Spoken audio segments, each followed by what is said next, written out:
Good morning. Good morning. Welcome to Holston Valley Unitarian Universalist Church. I'm the Reverend Tiffany Anderson, the minister of this church, and my pronouns are she and her.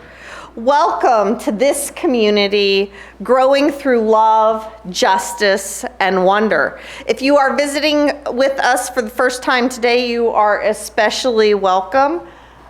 Judy at the visitors table by the door can help you get oriented if you have any questions.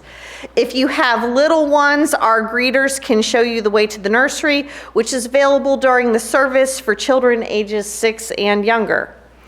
Please be aware that our services are filmed and posted on YouTube, and there's a chance that you might be seen in our YouTube videos. If you want to make sure that you are not on camera, please sit in the perfume-free zone or in the section closest to the back table in the library.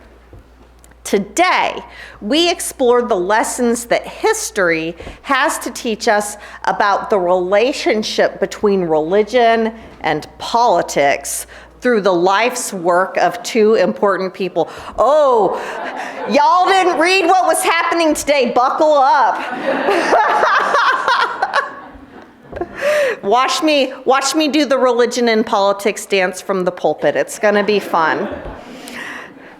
One of these important figures you've probably only heard of if you've been a Unitarian Universalist for a long time, or if you've taken a Unitarian Universalist history class. His name is King John Sigusmund. He's the only Unitarian king in history. Our Minister Emerita, Reverend Jacqueline Luck, actually left us an artist's rendition of his great contribution. And so after the service, if you want to come up and look at this painting, it's really pretty cool. So in 1568, he issued the Edict of Torda, which is what the painting's about, which established the most religiously tolerant country in Europe at the time, in Transylvania, of all places. Yeah, we've got liberal vampires. The other important historical figure you've definitely heard of, the Reverend Dr. Martin Luther King Jr.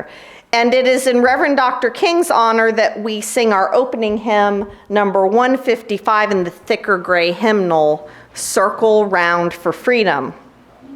Our struggle to get free is not over.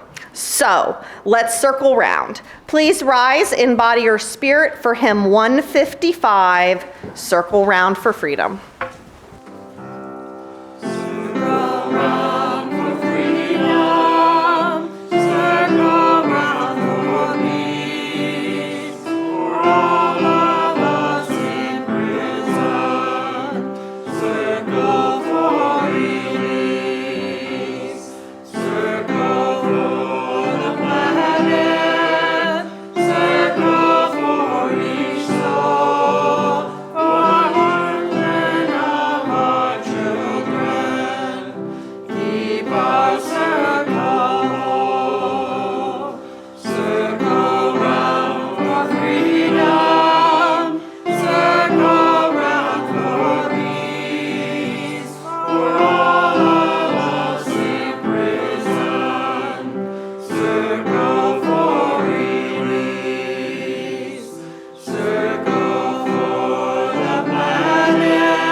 Our chalice is a reminder that in hard times, our ancestors in faith acted with courage to bring hope and safety, to bring life itself to threatened people. We will kindle this light today as a reminder of who we are called to be in a world still dangerous and despairing. With courage and faith, we bring ourselves to the work before us. Please breathe with us into this moment of quiet contemplation.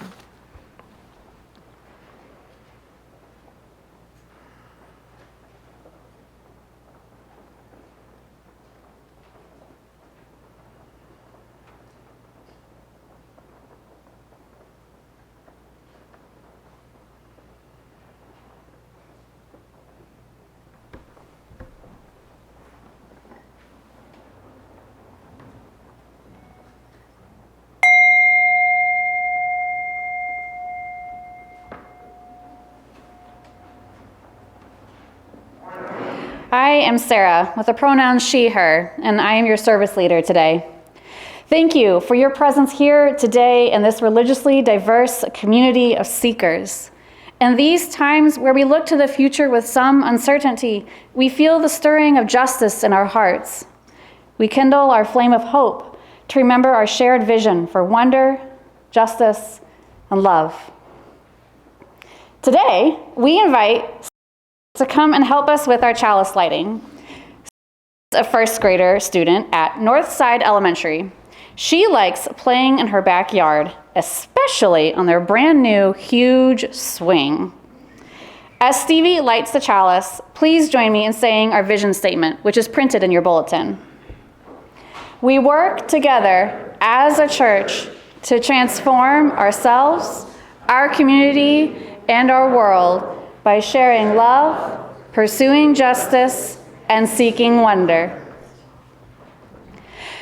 We like to invite our kids, parents, youth, and young at heart up front for a time for all ages. Well, good morning, you guys. How are you doing today? Good? Cool. So tomorrow is a very special day. Can you all tell me what holiday it is tomorrow? President's Day. Almost. What would you say? Martin Luther King Day, that's right. So Martin Luther King led many people in marches and protests to make the United States a better place to live. But something you might not know is that children marched too. Did you guys know that? That children marched in some of his marches? Here is a story about the Children's March. "What are we going to do?" asked Martin Luther King Jr., the well-known American civil rights leader, as he sat with his friends at a meeting in the 16th Street Baptist Church in Birmingham, Alabama. King, who was trying to lead the black people of Birmingham in their struggle to end segregation, was worried that he and his friends were going to fail in their mission. Nevertheless, he rose from his chair in front of the group. "Who will demonstrate with me tomorrow in a brave attempt to end segregation? Who will risk going to jail for the cause?" Often, 400 people would show up for meetings like this one, but only 35 or so would volunteer to go to the protest, and not all of those volunteers would actually show up to the protest. But those who did would gather downtown and parade through the streets, carrying signs to chant and sing, sending the message that segregation had to end. In King's Day, segregation meant that black people were not allowed to do the same things or go to the same places as white people. Black people couldn't go to most amusement parks, swimming pools, parks, hotels, or restaurants. They had to go to different schools that weren't as nice as the schools for white kids. They had to use separate drinking fountains, and they could and did often get in trouble for breaking that rule. They weren't allowed to use the same bathrooms, and many times there were no public bathrooms at all that they could use. They weren't allowed to try on clothes before they bought them, like white people could. Black people didn't think this was fair. Some white people didn't think it was fair either. In the 1950s and 1960s, many thousands of people worked to end segregation.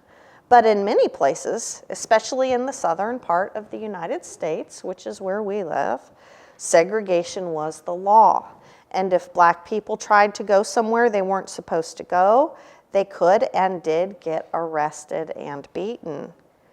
In the spring of 1963, Martin Luther King Jr. went to Birmingham, Alabama, one of the largest and most heavily segregated cities in America, to bring people to change the law. You see, the people were very scared. The sheriff in Birmingham was named Bull Connor, and black people didn't know what Bull Connor might do to them if he caught them protesting. Martin Luther King had already been in jail once, and others were afraid to follow him, and they weren't sure protesting would do any good in this situation. Dr. King, seeing that no one was answering his call, again tried to inspire the group. "The struggle will be long," he said. "We must stand up for our rights as human beings. Who will demonstrate with me, and if necessary, be ready to go to jail for it?" There was a pause, and then a whole group of people stood up, and someone gasped, because all the people who stood up to go with him to the protest were children. Y'all want to stand up with the children? Let's stand up with the children.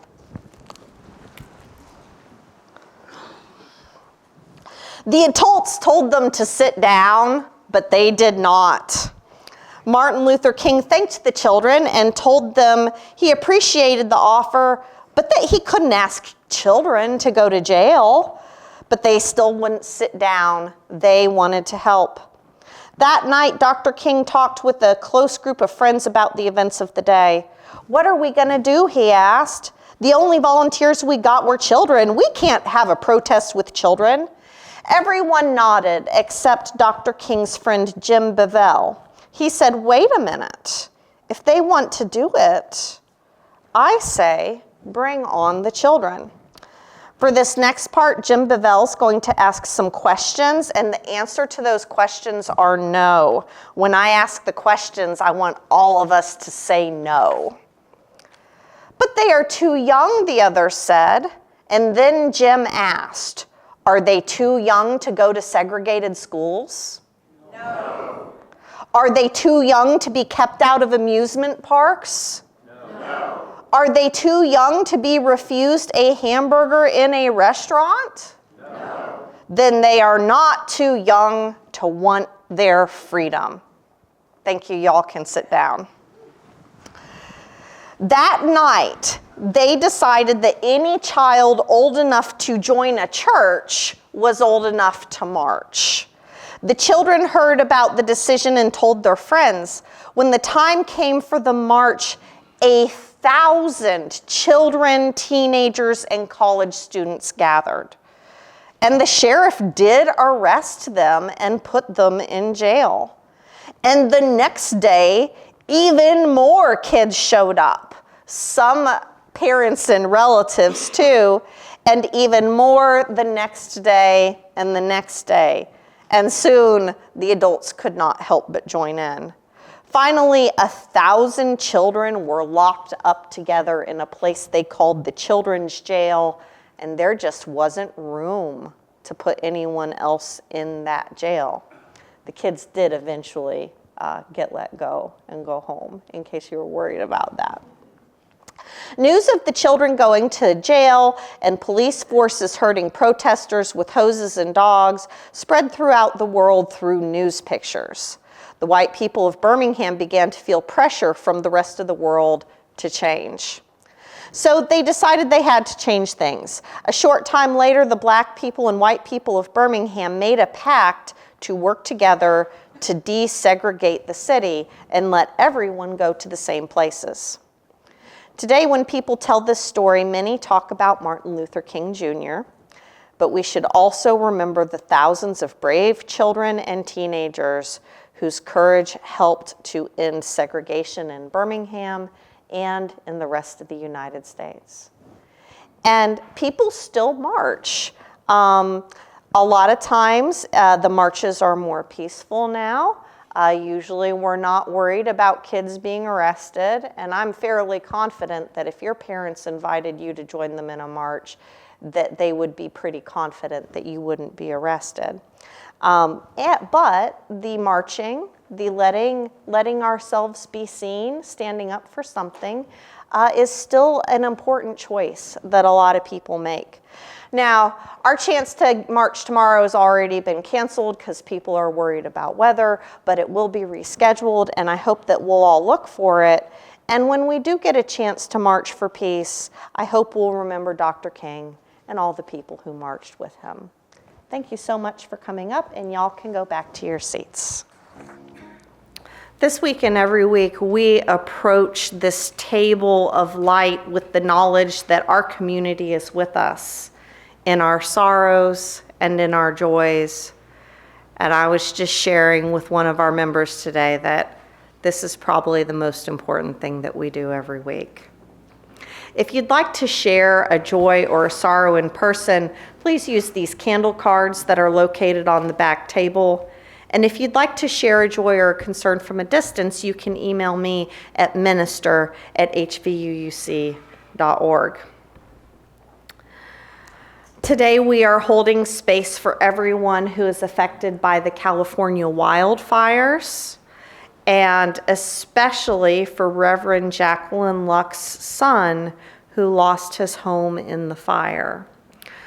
Folks who've been here for a long time know Reverend Jacqueline as one of the retired ministers who served this congregation. But if you don't, that is who we're talking about. She has a Facebook page. She has a GoFundMe for her son. And if you want to support Reverend Luck's son rebuilding his life, you can find that on Facebook. We continue to hold those in our area in our hearts who are still in the process of recovering from the fall's storms. The Social Justice Committee would like to thank all the volunteers who helped put up the giving tree, stock it, and take it down. We had close to 35 volunteers and have a specific candles card from Noel about it. It's not too late to give gratitude. The Social Justice Committee wants to thank Michelle, Mary, all the daily tree elves that refresh the giving tree, as well as our generous congregation for making our third year giving tree experience so fantastic, glorious, loving, and wonderful. See you next year. A candle card from Starla, Light and Love for mental health for all of us. I think that is so important during this time. A card from Ellender, my baby brother John, who was my only sibling, has passed away from cancer. Arrangements are being made, so we hold Ellender in our hearts. And Dion shares a joy that she bought her dream car and now she needs to sell her old car. So, congratulations. If you wish to light your own candle, approach the side of the table that is closest to you and the closer candle keeper will assist you. Please light the candles on the back of the table first so that no one has to reach over and open flame. If you wish for us to light a candle for you, please raise your hand until I acknowledge you, and I will light a candle for you. When our candle lighting is done, we will lift our voices with hymn 1031, Filled with Loving Kindness. And our community is so much larger than just those of us who are in the building this morning, so we light a candle to hold space for those who are not physically present with us, but are ever in our hearts.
And we light a final candle for all that remains unspoken in our hearts and minds.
John Sigusmund came to the throne in Transylvania in 1559.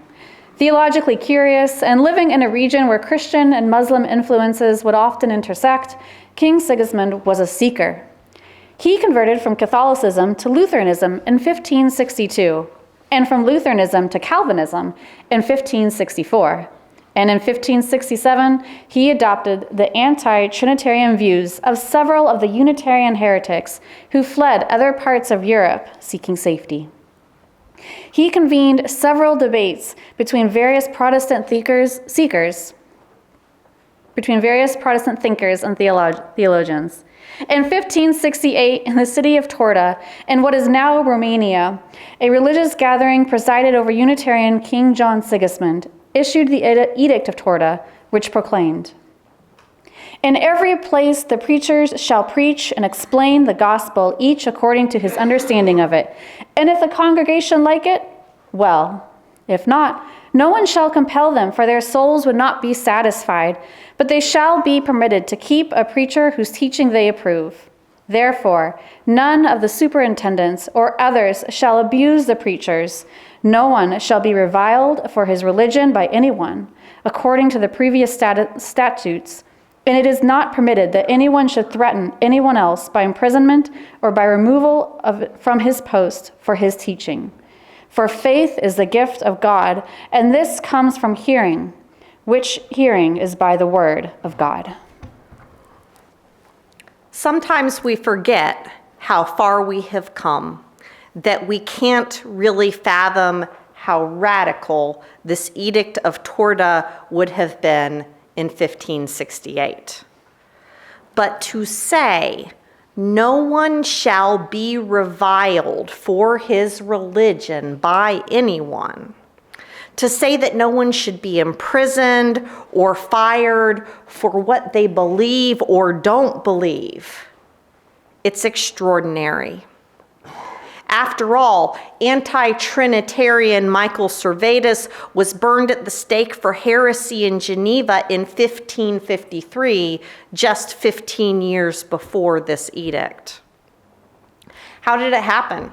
What made King John Sigusmund the kind of monarch that would say, well, I believe this, but it's okay if others believe differently?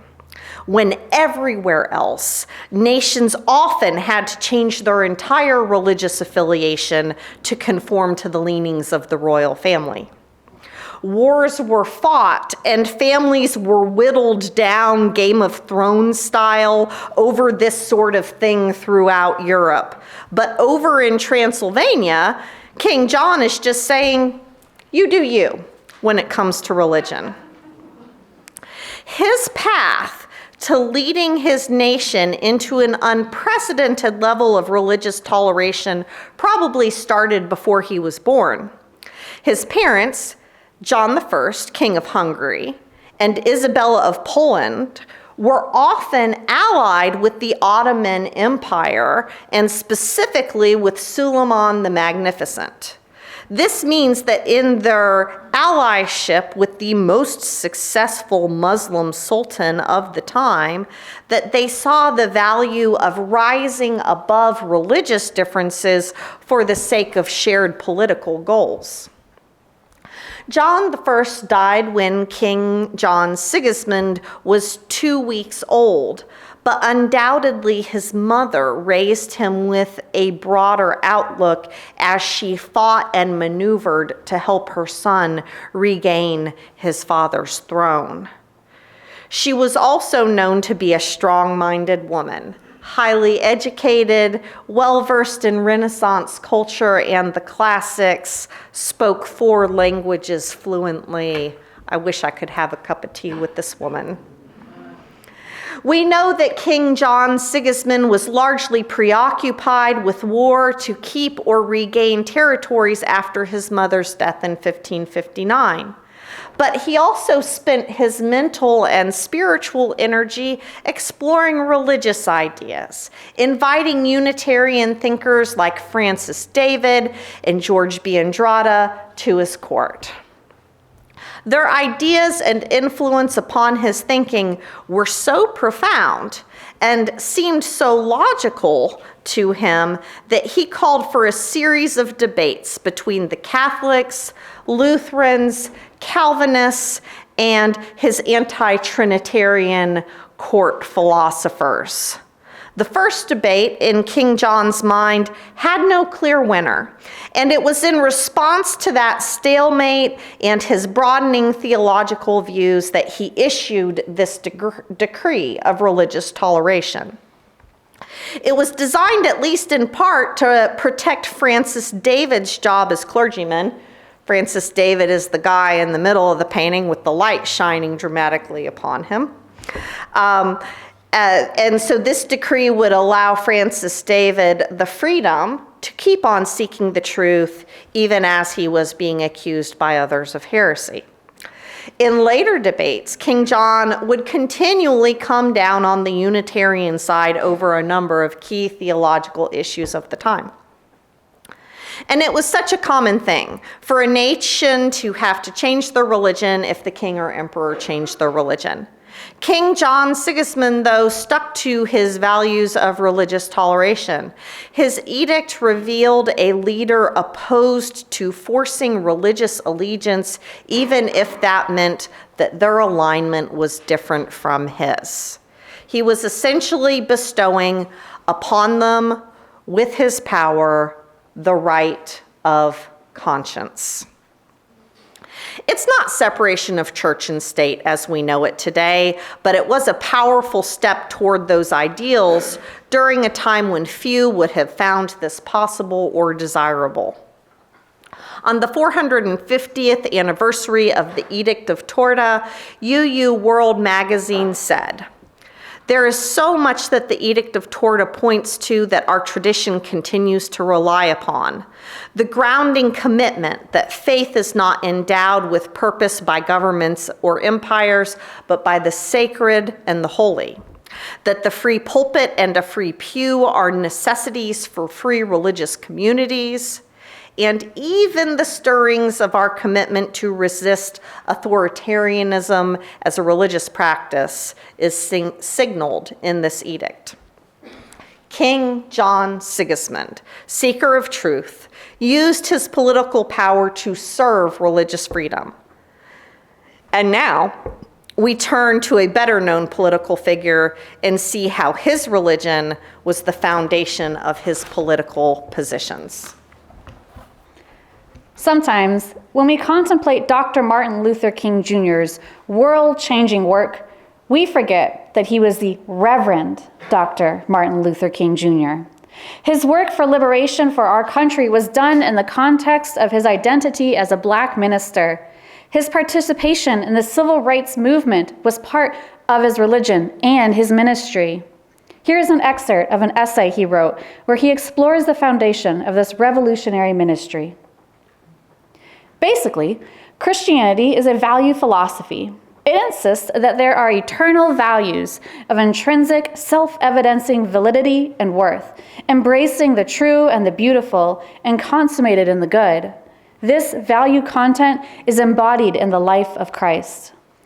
All human personality is supremely worthful. This is something what Schweitzer has called reverence for life. Human beings must always be used as ends, never as means. I realize that there have been times that Christianity has fallen short at this point. There have been periods in Christian history that persons have been dealt with as if they were means rather than ends.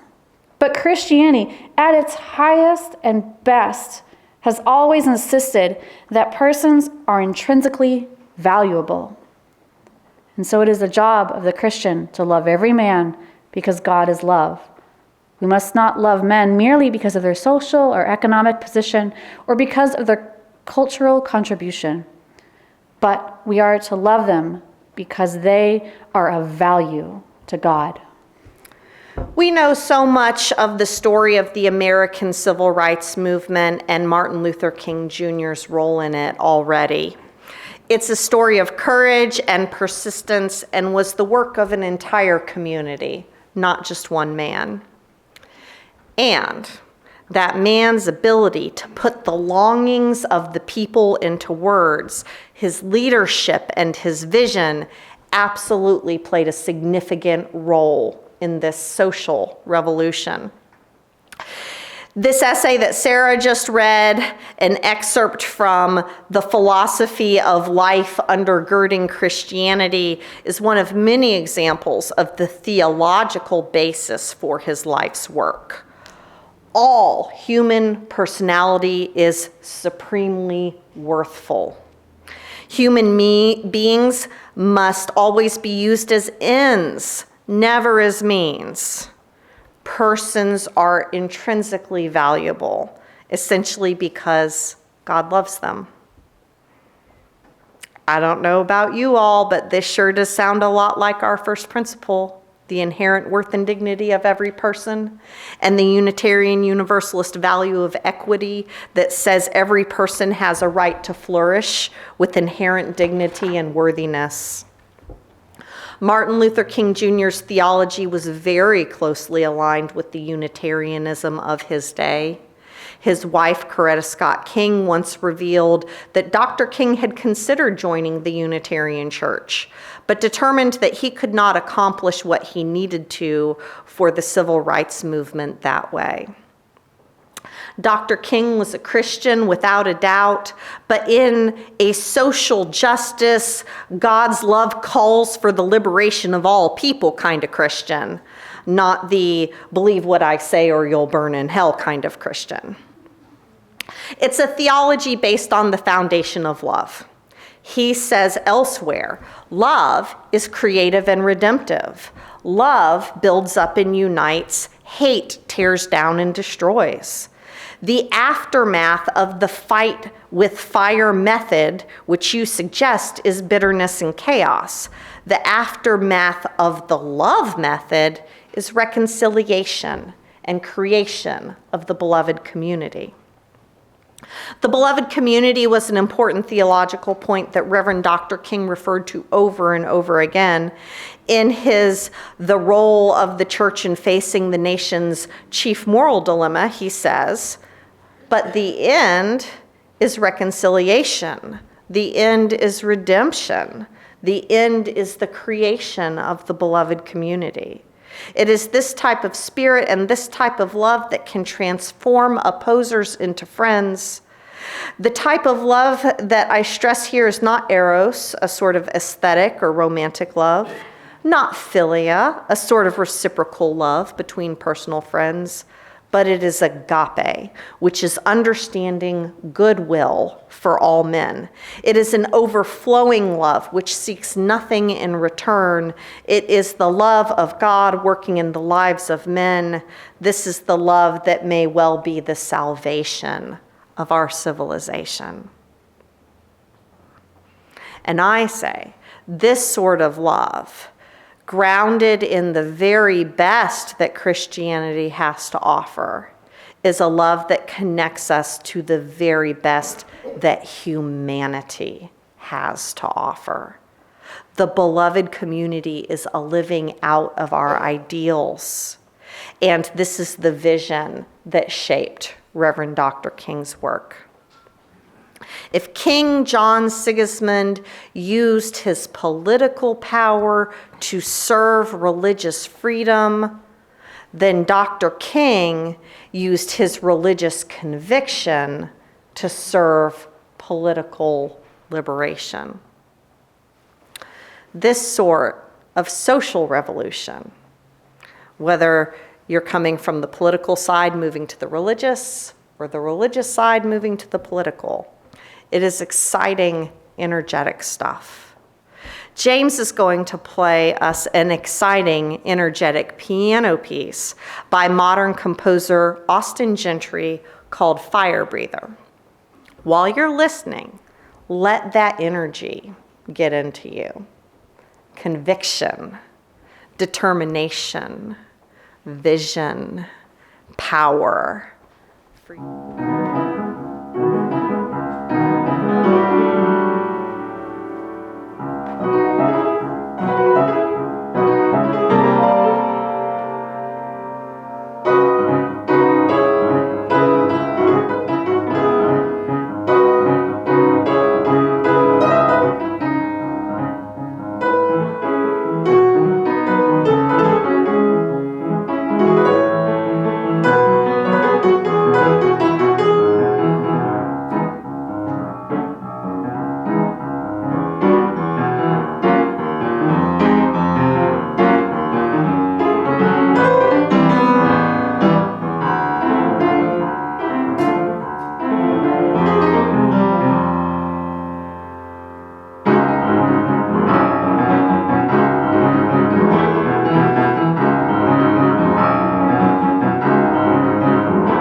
Here in the United States, we took King John Sigismund's ideas about religious toleration further with the Establishment Clause in the First Amendment and our adoption, or at least lip service, to Thomas Jefferson's concept of separation of church and state.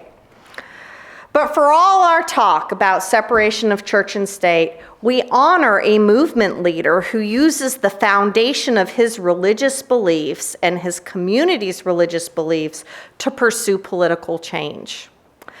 And as this holiday has been approaching, it's made me ask myself, why are we okay with Reverend Dr. King's religious beliefs being the source of his social change work, but we resist it when people cite their religious beliefs as reasons for banning abortion, opposing gay marriage, and keeping people away from gender-affirming health care? In these current times, we are more likely to say, keep your religion away from my politics and keep your politics away from my religion. This is a clear, clean, simple rallying cry, but it really is more complex than that, isn't it? Martin Luther King Jr.'s religion absolutely influenced his politics. And King John Sigusmund's religion influenced his politics as well, or we would have never had the Edict of Religious Toleration. It seems to me that when the religious extremists advocate for particular stances on particular issues in the name of their religion, disgust is a natural reaction. But when Reverend Dr. King or you the vote do it, we're all about it. So what's the difference? I observed a few differences I want to bring to light. First is a difference in emphasis. Folks advocating for progressive values are generally wanting to see their values embodied in policy and decision-making more than they are wanting to see their religion itself be established by the nation. For example, many Jewish people are pro-choice because of their values of human dignity and autonomy, and that might influence how they vote. But they would never dream of voting to ban bacon from the whole nation. I believe that we follow in the same vein. We're more interested in seeing love and justice played out in national policy. We're not really campaigning for the 7 principles to be posted in the courthouses. And I think that it's a subtle difference, but it's an important difference. The second difference is the quality of the values themselves, and that part is of ultimate importance if you ask me. This is more the what, the content, than it is the how, the separation. It's not about religious values driving social change as much as it's which religious values are driving social change. Are they values that ultimately lead to oppression or liberation? One of the values that undergirds true religious freedom is an understanding that people should be free to make their own decisions about the things that affect their own lives, what they do or don't believe, how they practice their religion, the choices they make about their own bodies. These things are about being free to practice religion for ourselves rather than being free to impose our beliefs upon others, which unfortunately is how a cross-section of the American population has been talking about religious freedoms lately. They want to be free to impose their beliefs on others. It is the what, the values themselves, that really do make the difference. And these values hold up, whether they come from a religion or they just come from someone's secular philosophical process. Justice, equity, transformation, love, interdependence, pluralism, and generosity, these things would be good for our world, whether Unitarian Universalism was talking about them or not. And I think that's the test. One of you all sent me a YouTube video that put it like this. There's this guy who is an atheist, and he's married to this other guy who is a Christian, and he is asked how they manage to make decisions together. And he says this: if it's like 2 o'clock in the morning and you're asleep and a fire alarm goes off and a voice from above says, "You must leave this house, there is a fire," then would it make more sense for Hank and I to have a conversation about whether the voice we heard was coming from on high, from a source outside of human experience, or was in fact a voice constructed and derived by humans in some way? And that's not the conversation we're going to have. The conversation we're going to have is, hey, did you hear that voice that said there's a fire and we need to leave the house? And the thing about Hank and me is that we may not agree where the voice comes from, but we do agree on what it's saying, which matters a lot more. And beloved community, that is what we do here every week. We are more interested in the content of the message than its source. And that's why our values have a place in politics, because the content is essential for shaping the world we live in. Inherent worth and dignity, connection to the natural world as its champions and protectors, treating people fairly and kindly, the right of conscience and the democratic process. It's the content that matters, and that content could come from anywhere that is geared toward the good of humanity, whether it's religious or not, whether we ever put a Unitarian Universalist identity stamp on it or not. In such radically different situations, what our two kings really have in common is values, the content that drives them to strive for a more ethical world community. They both use the power and influence at their disposal to transform themselves, their communities, and their world. And it makes me wonder, even though we here have much less power than a king and much less power than the greatest orator of our time, what power do we have? And how will we use that power? This October, during the Climate Justice Revival, we explored the problems that we had observed in one brainstorm, and then we did a second brainstorm about the resources and relationships that could help with these problems. And resources and relationships are really just another way of describing power. Here today, we're asking the question again. Where is your power? What little corner of existence can you influence?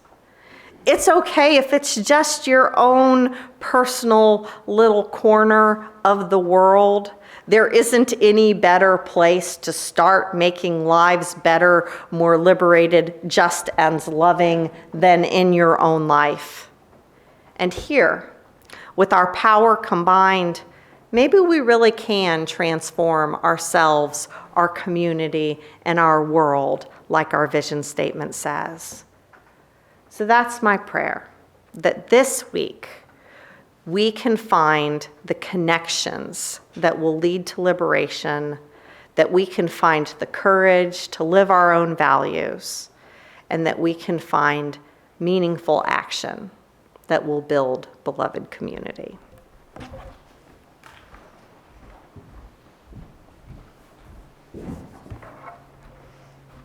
Be kind, be brave, be just, be merciful, be hopeful.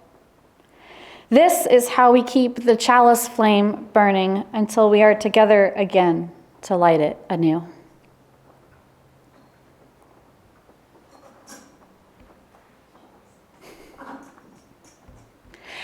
Thank you for being with us today. We'd love if you could stay for coffee hour.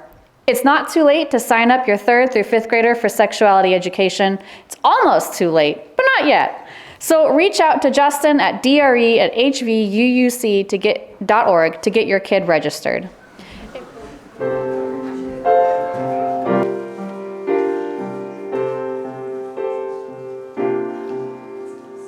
We are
Thank you so much for your generosity this week and every week.